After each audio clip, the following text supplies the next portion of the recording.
कार्यक्रम के लिए आया हूँ। 52 गजा महामस्तकाभिषेक जो जनवरी और फरवरी में होने जा रहा है महाराज गुप्ती सागर जी के सानिध्य में।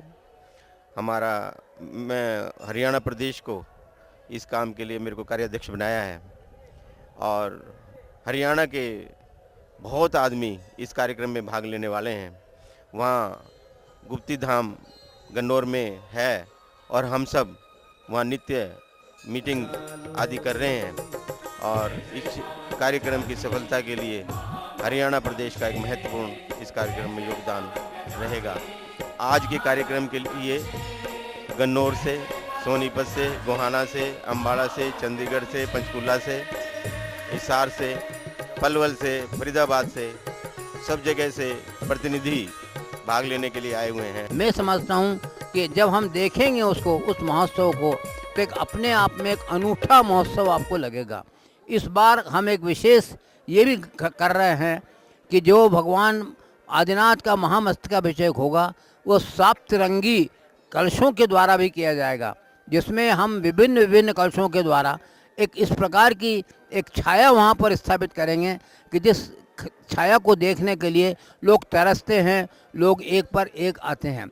आपने देखा होगा कि भगवान बाहुबली के महामस्तकाभिषेक की जो विशेषता है वह यही है कि वहाँ पर जो कुछ भी ये पंचामृत अभिषेक वगैरह हुआ था, उसके कारण वहाँ पर प्रभु परमात्मा की सौजन्य और प्रतिमा देखने के लिए हजारों लोग उमड़ पड़ते थे। हो चालो 52 गजा जिन चालो,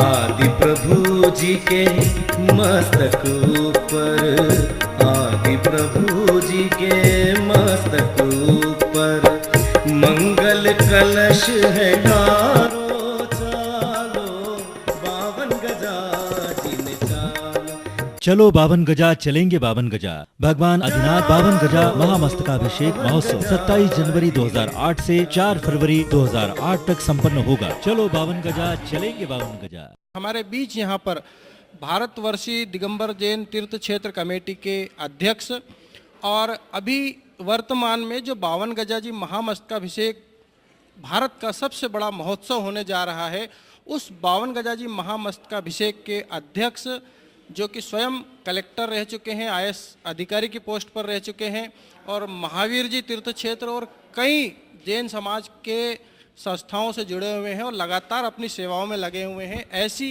एक बड़ी हस्ती हमारे बीच यहाँ पर मौजूद है। मैं अनुभव आपके साथ है और आप यहाँ 52 गजा का जो कार्यक्रम होगा इसमें आप क्या काम देख रहे हैं?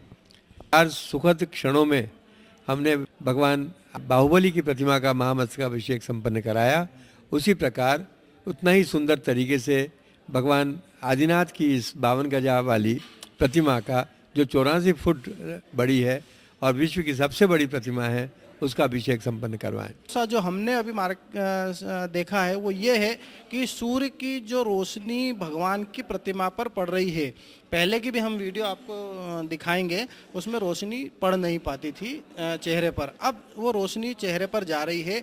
नंबर 2, जो प्रतिमा का नया स्वरूप आया है उसको लेकर बहुत ज़्यादा उत्सुकता है, उसके बारे में आप क्या कहें? मैं आपको जरूर बताना चाहूँगा, जब 52 गजा महामस्तकाभिषेक की जिम्मेदारी लेकर मैं पहली दफ़ा अभी 52 गजा आया तो निरीक्षण के वक्त जब साथी सब मौजूद थे, वहाँ हमने महसूस किया कि प्रतिमा का पूरा स्वरूप देखने को नहीं मिलता, प्रतिमा के चेहरे की तरफ सूर्य की रोशनी नहीं पहुँच पाती।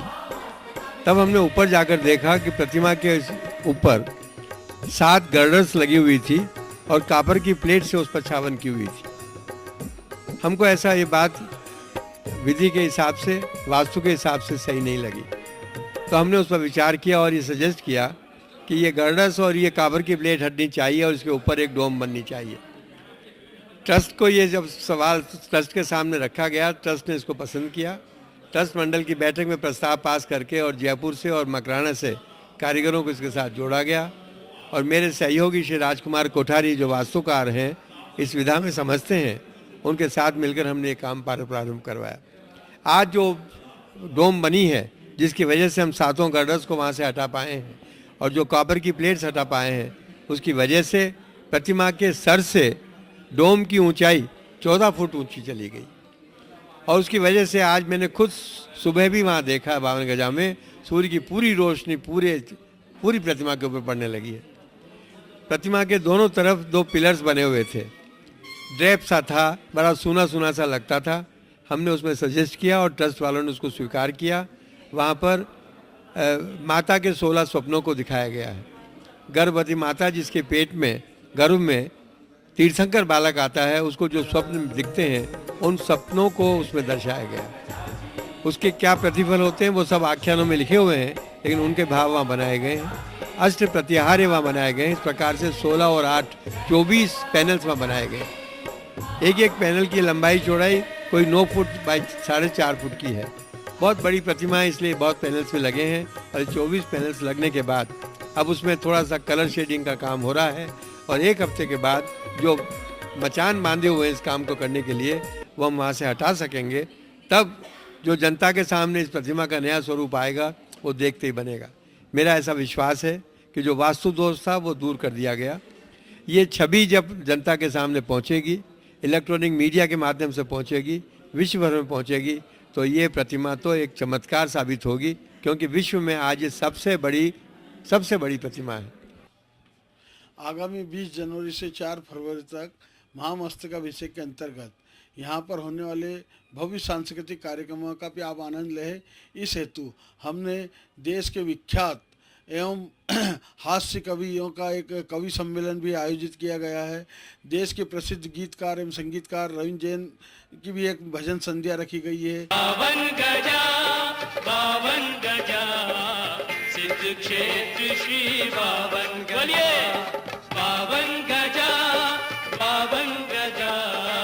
सिद्ध क्षेत्र श्री बावन गजा।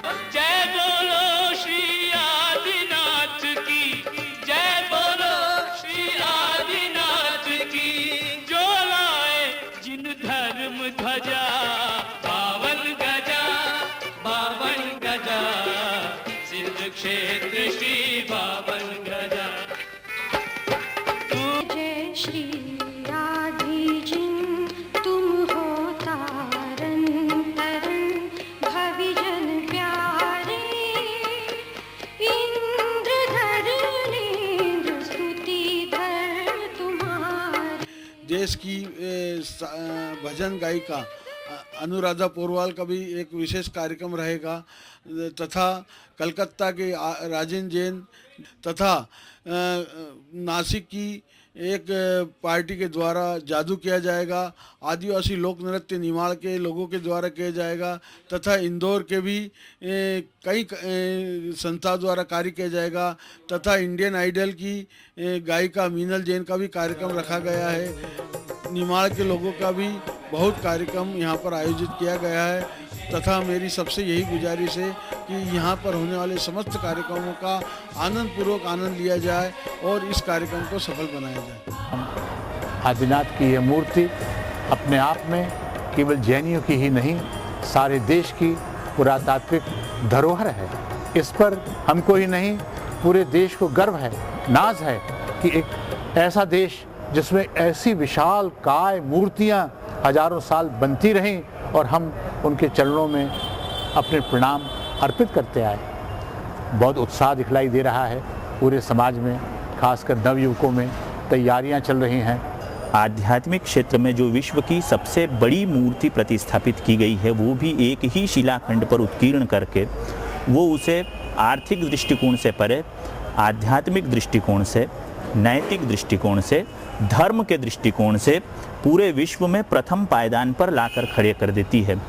ऐसे पायदान पर खड़े हुए उस मूर्ति के मुकद्दस मस्तकाभिषेक के अवसर पर उसे देखना, उसे समझना, उसकी कल्चर को जानना निश्चित तौर पर एक ऐतिहासिक घटना है।